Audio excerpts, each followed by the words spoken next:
Hey, in this video, I'm going to share with you 5 ways you can feel confident on stage.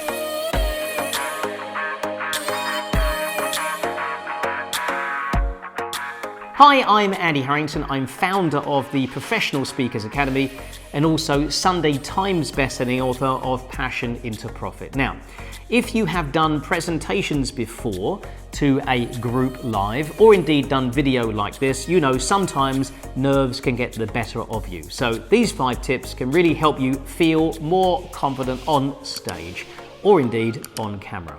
All right, tip number 1. Use peripheral vision when you're presenting. Now, what does that mean? Well, your vision can be one of 2 places. You can either be in foveal vision or you can be in peripheral vision. Now, when you drive a car, you're typically in peripheral vision. What you're doing is you're staring out the windscreen, and even though you're looking down the road, your awareness is also very wide on the periphery to take in everything that's going on around you. Now, what that does, when you go into peripheral vision, it opens a trap door to your unconscious mind, where all of your behavior, your ability, your skills are stored. So think of it also like when you go through width restrictions in a car. You don't look at the posts, you look at where you're going. And you just go into that peripheral vision state and you trust your judgment, you trust your knowledge, you trust your know-how, you trust your experience. That is exactly the state you want to be in on stage. Trusting your knowledge, trusting your know-how, and being in flow, and not looking at your message. Because the poles, effectively, in that car when you're driving through it, these are the message. You don't ever want to be thinking about the words. The words should come automatically by being in flow. All right, that leads to tip number 2, which is know your content. So how do you know your content and therefore be more in flow? Well, here's the way I suggest you do it. Record yourself doing your content, because the techniques now to record your content are there on your phone, on your computer.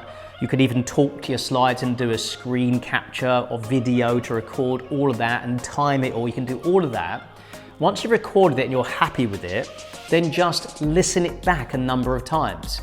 You can even Bluetooth it to your car while you're driving, which is a good idea because you're already in auto-suggestion. You're already in that unconscious state, and now you're listening to the language patterns, the sentence structure. And so when you're on stage, the words flow without you tripping over them, and you can let them go and let it flow without having to remember them, like you're trying to remember the script you wrote down. You no longer have to see a picture in your mind of words written down.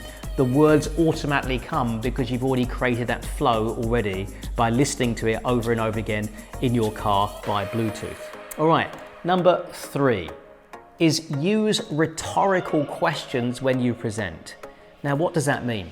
A rhetorical question is, of course, a question that you ask and then you answer. Now, why is that a good idea? Because it's what we're used to. What we're used to is listening and be part of conversations where the ebb and flow is somebody's talking and making statements and somebody else is asking a few questions about those statements the person's made to have them explore and understand those ideas better. However, when a lot of speakers get on stage, what do? They simply go statement, statement, statement, statement, statement without breaking up the statements with a question. That's like listening to somebody in a conversation where you can't get a word in edgeways.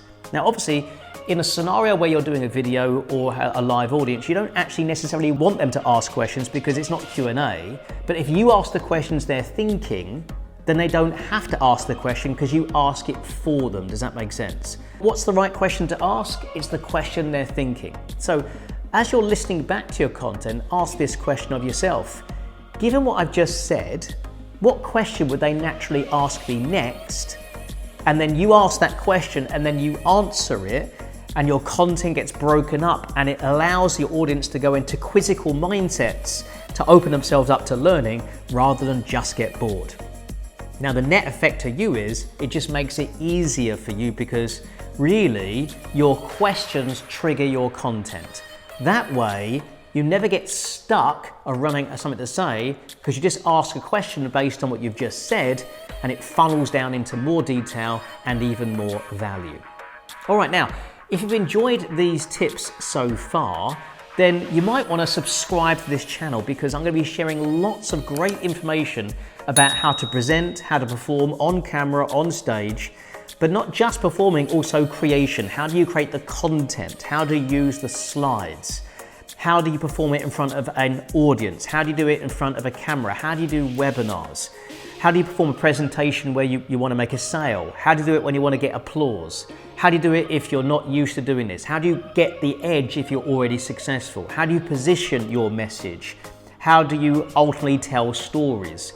How do you combine all these talents? Well, having done it 17 plus years, I've made some distinctions I'd love to share with you. So subscribe now to the channel and click the little bell button there, and you'll also get notifications as I drop a new video to you as well. Okay, 2 more to come. And those are, number 1, smile while you speak, because ultimately we sometimes get so into our message we forget to enjoy it. So if you get comfortable smiling while you speak, not all the time, but every 2 minutes or so, you should be enjoying what you're saying. Your audience will enjoy it more, you'll enjoy it more, and ultimately you'll get a better result. Okay, finally, the final tip, number 5, is simply to make sure that you're in a regular breathing pattern when you speak. Now, what does that mean? What's a regular breathing pattern? Well, when an author provides text, they typically give you places to pause, a full stop and a comma. So ask the question of yourself now, are you punctuating your message? Because if you're not, then you'll end up pausing in an inappropriate place because you kind of just have to, because you're almost running out of air. So make sure you pause and allow your audience to not just listen but also think. Allow yourself the opportunity to think, so you don't have what I call filler words or sounds. That's the ums and the ers and the basicallys and the actually words that are added to sentences that don't really need to be there, but are because you're probably going faster than your brain can keep up, and you haven't listened to the content back enough to have those patterns of language familiar to you. So again, just simply punctuate your message and you'll have much better confidence on stage. I say, if you haven't done so already, now go ahead and click the subscribe button on this channel, and I will see you in the next video. Thank you.